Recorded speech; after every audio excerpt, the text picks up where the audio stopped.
This edition of Hotel Horizons Update is brought to you by Hotel Horizons and Annual Trends. Hotel Horizons is PKF's econometrically derived forecasting report for the nation, including its chain scales and 6 location types, as well as 50 unique hotel markets. Annual Trends is PKF's reporting of over 6,000 hotels' detailed financial information. Good day, my name is Mark Woodworth. I'm the president of PKF Hospitality Research. Thanks for taking a few moments out of your day to learn of our current thinking in this edition of Hotel Horizons Market Update. So where are we on the road to recovery in the U.S. lodging industry? As indicated here, a year ago, we had yet to reach the trough. Although development was beginning to slow down, clearly it had yet to reach minimum levels. Where are we today? We've clearly gone through the trough and have progressed quickly up the recovery curve. Towards the end of 2010 and clearly at the beginning of 2011, we've seen average daily rates and profit margins begin to strengthen. We'd also point out, as we indicate here, that no real concern for meaningful levels of new construction until 2013-2014.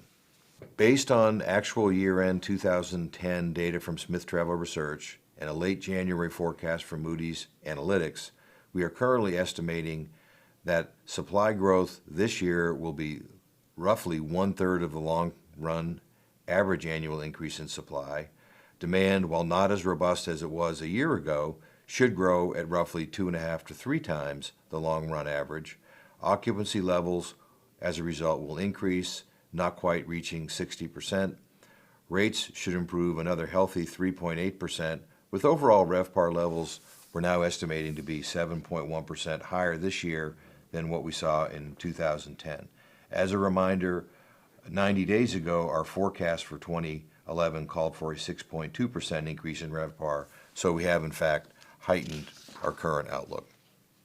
Part of the optimism for this year as well as 2012 and beyond is the relative lack of new construction that we're seeing in the vast majority of markets around the country.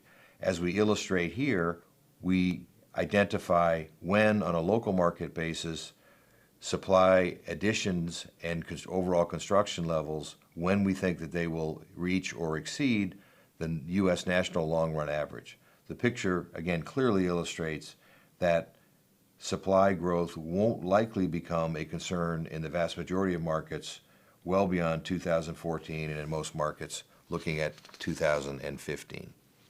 The outlook for 2011 does vary as we look across the various chain scales. As we've seen for the past 2 years now, luxury hotels are expected to lead the market in terms of their level of RevPAR increase in 2011. The other end of the scale, the mid-scale with food and beverage facilities, are expected to lag the overall national average, although we would point out still a very healthy 5.3% increase in RevPAR. As we look at our current forecasts on a local market basis for 2011, what we see here is many West Coast markets, Seattle, Oakland, San Diego, Portland, are expected to have well above the national average levels of increase in RevPAR growth.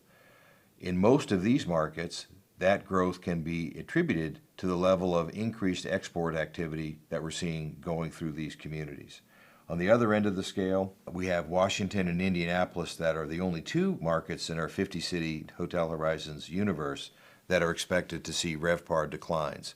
In Indianapolis, we expect that to be primarily a result of the addition of the 1,000-plus room JW Marriott Hotel at the beginning of this year. In Washington, D.C., we are expecting a return to the normal cyclical behavior, which calls for slightly lower levels of travel into D.C. in the year preceding the presidential election. Hello everyone, my name is Jack Corgel. I'm the Robert C. Baker Professor of Real Estate at Cornell's Hotel School. I also serve as Senior Advisor to PKF Hospitality Research. You just heard my colleague Mark Woodworth provide a very positive report about the recent past and immediate near-term future of the lodging industry. Indeed, lodging has recovered much more quickly than most people expected. The traditional notion of lodging is it lags in recovery. This time it actually led out of the recession. So we're continually concerned and interested in what could happen to lodging given movements in certain key economic indicators. The employment picture is certainly improving as unemployment has dipped below 9%. Most people feel it's much too high still, and at less than 200,000 jobs being produced per month, it's not clear whether the 3 to 4% growth rates in GDP can be sustained. This, of course, would have a meaningful impact on lodging if it were to be lower. Also, housing has traditionally been a stimulant to the U.S. economy. Housing prices and housing starts are at very, very low levels today with no immediate uptick expected to boost the economy. Inflation is a concern. Inflation could help hotels. It could also hurt them on the expense side. So it may not be a positive result for hotels if inflation does increase. One final note on oil prices. Our current forecasts do not anticipate additional increases in oil prices. If those increases should occur, our forecast will certainly reflect those. Thank you very much for your attention to this video, and we'll be producing these videos after each forecast of Hotel Horizons.